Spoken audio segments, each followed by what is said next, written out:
কৃপান আর পদ্ম আসে কাছে। হ্যাঁ বন্ধুরা, গীতা এলএলবি সিরিয়ালের আগামী এপিসোডে আপনারা দেখতে পাবেন সকল প্রমাণ ও সাক্ষীর ভিত্তিতে ধীমান সেনকে 14 দিনের জেলের সাজা শোনান, যেখানে গণেশ গাঙ্গুলি ধীমান সেনের জামিনের জন্য আবেদন করেন, কিন্তু জাজ সাহেব জামিন খারিজ করে দেন। তারপর গীতা এলএলবি কেস জেতার খুশিতে গণেশ গাঙ্গুলির পাশে প্রণাম নেয়।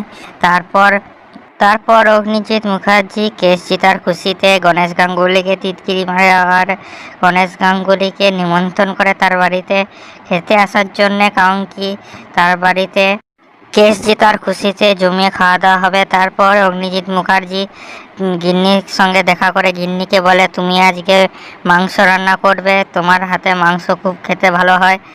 তারপর অগ্নিজিৎ মুখার্জি মেহেককে ফোন করে কেস জেতার খবর দেয়। মেহেকও খুশিতে কৃপানকে গিয়ে বলে, তোমরা হেরে গিয়েছ, ধীমান সেনের জেল হয়েছে। তারপর মেহেক কৃপানকে বলে যে পদ্মর জন্য বাজার থেকে স্যান্ডেল কিনে আনতে। তারপর কৃপান স্যান্ডেল কিনে যায়। ততক্ষণে মেহেক পদ্মকে রেডি করে। তারপর কৃপান স্যান্ডেল নিয়ে আসে। তখন মেহেক কৃপানকে বলে যে স্যান্ডেলটা তুমি হাতে করে পদ্মকে পরিয়ে দাও।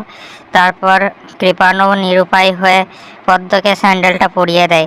তারপর অগ্নিজিৎ মুখার্জি গিন্নিকে বলে বাড়ি যেতে, কিন্তু গিন্নি বলে, আমি ওই বাড়িতে যাব না যে বাড়িতে আমার কোনো সম্মান নেই, আমাকে কেউ ভালোবাসে না।